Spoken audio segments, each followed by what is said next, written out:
you, everybody. Thank you so much. Thank you. Thank you, everybody. Please sit down. Thank you. Thank you very much. Thank you. Thank you, everybody. Please, have a seat. Have a seat. Well, welcome to the White House, everybody. And let me, first of all, say what an outstanding job that the Vice President has done, not just on a whole range of issues in this administration, but in working with the mayors to make sure this Recovery Act works the way it should. So please give Joe Biden a big round of applause. A couple of other acknowledgments I have to make. First of all, I want to say congratulations to Elizabeth Kautz for the new president. Congratulations. Give Elizabeth a big round of applause. I have to acknowledge my own mayor, Mayor Richard Daley, for the outstanding work he's done in Chicago. I want to say thank you to Joe Riley of Charleston, not only for creating one of the greatest, helping to make one of the greatest cities in the country bloom, but also for giving us David Agnew. So give him a big round of applause. Mayor John Hickenlooper of Denver, who also is running for the governor of Colorado. I hope you all talk to him still, even when he becomes governor. And I've got to acknowledge Mufi Hanuman, because he was such a great host for me and my family when we were there in Honolulu. So thank you, Mufi. I have to say, Rich, the weather was a lot better in Honolulu. I just want to let you know. So now, I know all of you met the First Lady yesterday to begin an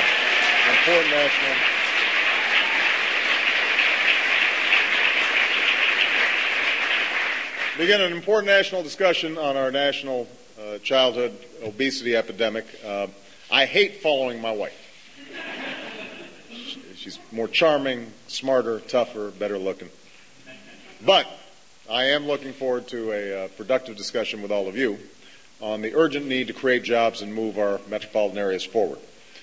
I always enjoy meeting with mayors because it reminds me of where I got my start, working with folks at the local level, doing our best to make a real impact on the lives of ordinary Americans. And that's what each of you does every single day. You're the first interaction citizens have with their government when they step outside every morning. The things that make our cities work and our people go: transit and public safety, safe housing, sanitation, parks, recreation. All these tasks fall to you. It was President Johnson who once said, when the burdens of the presidency seem unusually heavy, I always remind myself it could be worse. I could be a mayor. So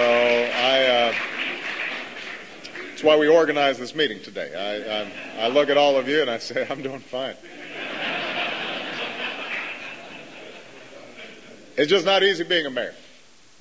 But rarely, if ever, has it been more difficult than it is today. Your constituents are feeling the pain of the greatest economic crisis since the Great Depression, not to mention an economy that wasn't working for a lot of them long before this particular crisis hit. Many have lost jobs, many have lost their health care, some have even lost their homes, and they're looking to you and all of us to regain some sense of economic security. And just when they need more from you, you're stuck with falling revenues, leaving you with impossible choices that keep mounting up, putting projects on hold or having to furlough key employees.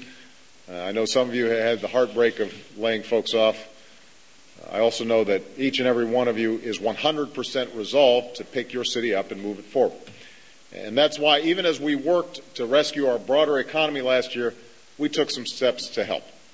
We cut taxes, as Joe mentioned, for workers and small businesses. We extended unemployment insurance and health benefits for those who lost their jobs. We provided aid to local governments so you could keep essential services running and keep cops and firefighters and teachers who make your cities safe places to grow and learn on your payroll. We invested in proven strategies like the COPS program and the Burns grants that you rely on to bring down crime and boost public safety. We funded and awarded more than 1,800 of the energy efficiency and conservation block grants that you conceived, flexible products that reduce energy use, put people back to work, and save taxpayers money. We increased funding for the Summer Youth Employment Program, helping more than 300,000 young people hit especially hard by the recession. That did more than just give them a chance to earn money. It gave them the critical chance to gain experience and good jobs that build good skills so that they can come out of this crisis in a better position to build a life for themselves. And we're working every day to get our economy back on track and put America back to work. Because while Wall Street may be recovering, you and I know your main streets have a long way to go. Unemployment in your cities is still far too high. And because our metropolitan areas account for 90% of our economic output, they are the engines that we need to get started again. Now, last month I announced some additional targeted steps to spur private sector hiring and boost small businesses by building on the tax cuts in the Recovery Act and increasing access to the loans they desperately need to grow. I said we'd rebuild and modernize even more of our transportation and communications networks across the country, in addition to the infrastructure projects that are already scheduled to come online this year. I called for the extension of emergency relief to help hurting Americans who've lost their jobs. And you can expect a continued, sustained, and relentless effort to create good jobs for the American people. I will not rest until we've gotten there. But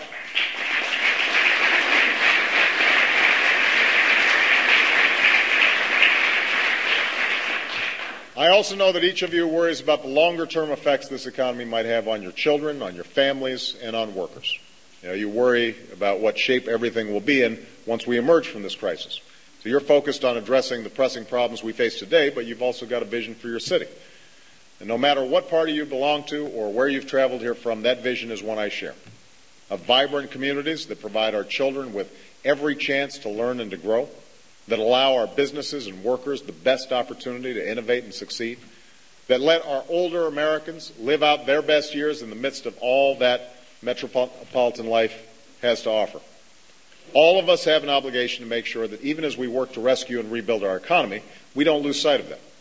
Because job creation and investing in our communities aren't competing priorities, they are complementary. 2 years ago, I addressed your gathering, and I outlined a new strategy for urban America that changed the way Washington does business with our cities and our metropolitan areas. And since taking office, my administration has taken a hard look at that relationship, from matters of infrastructure to transportation, education to energy, housing to sustainable development. My staff has traveled around the country to see the fresh ideas and successful solutions that you've devised.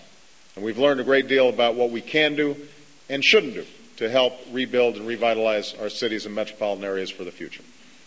So the budget that I'll present next month will begin to back up this urban vision by putting an end to throwing money after what doesn't work and by investing responsibly in what does. Our strategy to build economically competitive, environmentally sustainable, opportunity-rich communities that serve as the backbone for our long-term growth and prosperity. 3 items.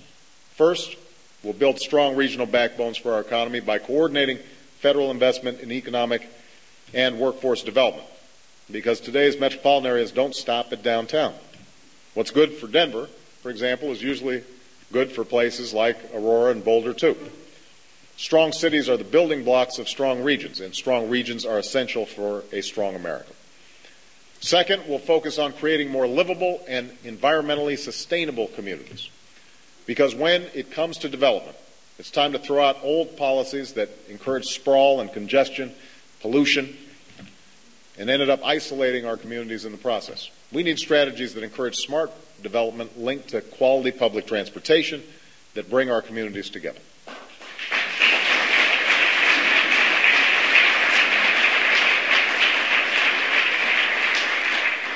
That's why we'll improve our partnership for sustainable communities by working with HUD, EPA, and the Department of Transportation in making sure that when it comes to development, housing, energy, and transportation policy go hand in hand. And